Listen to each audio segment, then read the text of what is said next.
Hello everyone, this is going to be reply to Boundless Eye's latest video about nice guys, so I thought I'd, you know, jumble a few sentences together, see if I can make some sort of a coherent video. Hi Jess. So, I've made a few friends over the last 6 or so years, and with a few exceptions, it's always stayed on that sort of level, you know. I'm the guy that women talk to about their new boyfriend or if they're having problems with their current partner, and I'm sure I'm not the only one that happens to, and I'm not the only person who gets rather annoyed at that as well sometimes.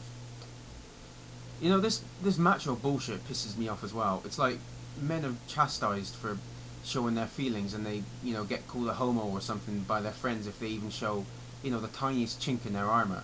Apparently, men are supposed to be tough, to take everything on the chin, and to bottle everything up and never let it out. Like, I guess I missed the memo on that one.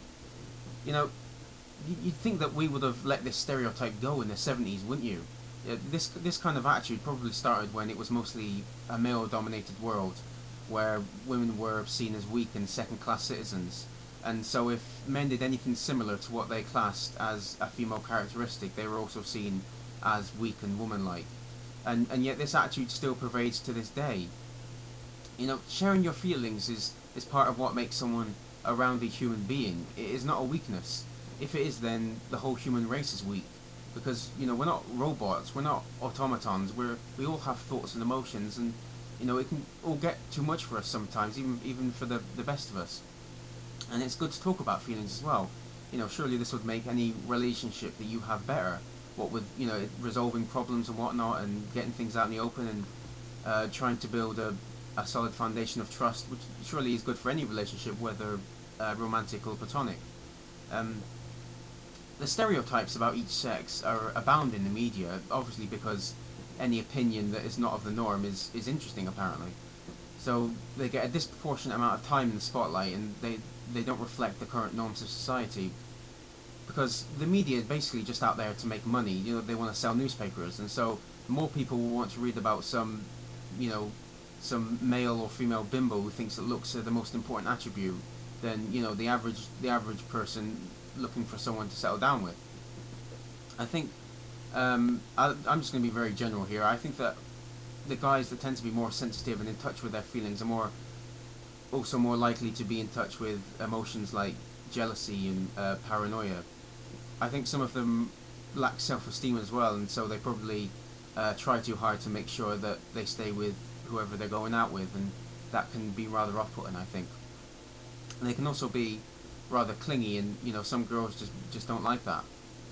Now, I'm basing this a lot on the kind of person that I am. So this is probably, perhaps this is just all me, and a lot of nice guys aren't like this.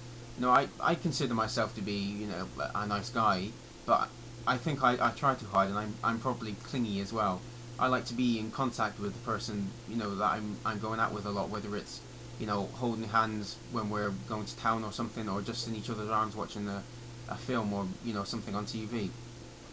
But with my depression, as you can imagine, I don't have the greatest sense of worth when it comes to my looks and my personality. I think that not only will a woman have to get past both these hurdles, but she'll also have to understand and cope when I have my low days, which can be a long time, can be a short time, and they're completely random as well. So I don't know when they're going to happen. So they're going to have to be understanding about that as well. And I don't think there's anyone out there like that. Not one that likes me enough to stay with me through thick and thin anyway. So I've kind of resigned myself to the fact that it's not really going to happen for me, or if it will, it's a very slim chance. I don't believe in absolutes, so I'm not going to say it's definitely not going to happen, but I think the chances are rather low. I think that both sexes have erroneous assumptions about the other, and if we could only just talk to each other candidly, we might get somewhere. Yes, there are some girls that like arseholes, but some don't. I think most of them don't. We just need to find the partners for each other that suit each other, and suit our personalities and what we want in in another person. So well, that's all I gotta say. I hope it made a semi-coherent video. I hope everyone's doing well, and you too, Jess. Take care, everyone. Cheerio.